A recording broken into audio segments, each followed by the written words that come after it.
What did you think of your face turn? Because again, I told you how old I am. I was a fan. I got the pay-per-view. I thought it was very confusing. Like I didn't know what was going on at first. I thought Fuji was turning face rather than Demolition turning face and Powers of Pain turning heel. I found it very, I, it. I found it very confusing as a kid. And it was confusing to us too. We didn't really change the way we worked, so it was really no different. It's just the fans started applauding you a little bit, and then you kind of got with the fans where before you didn't get with them. So we really didn't change, and then it just was the teams that we worked with is what made us baby faces. So we really never turned baby face, but we did. You know what I'm saying? And we were really starting to get over. I thought before the Road Warriors came in. Then when the Road Warriors came in, they put them with us so fast that it kind of it killed both of us. And Right. I'm sure that's what they wanted to do, slow us both down. So, but that was kind of, you got to go with whatever they say to do. There's not much you can do.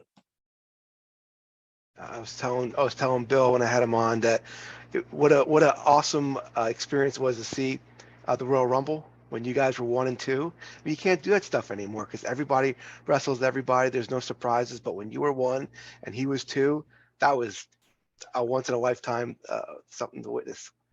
And what's funny is when you're behind the curtain, your music starts and you can hear the crowd, you know.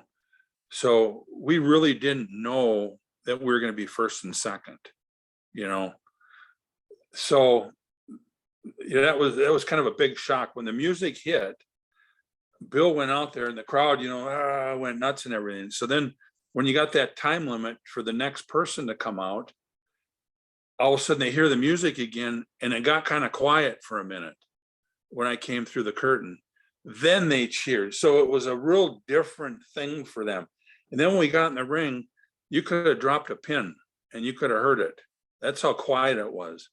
And then I think Bill threw the first punch at me. I don't know which one. But when we started going at it, all of a sudden, then it went nuts again. And it was a lot of fun when you can control the crowd, make them cry, make them scream, make them love you, hate you. That's what it's all about. And that was one of those times we could do anything we wanted to. But it was perfect.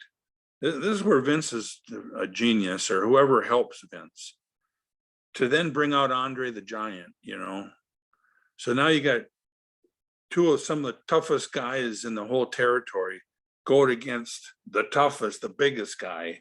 I mean, they put it together just beautiful. So like you're saying, they could never do that again.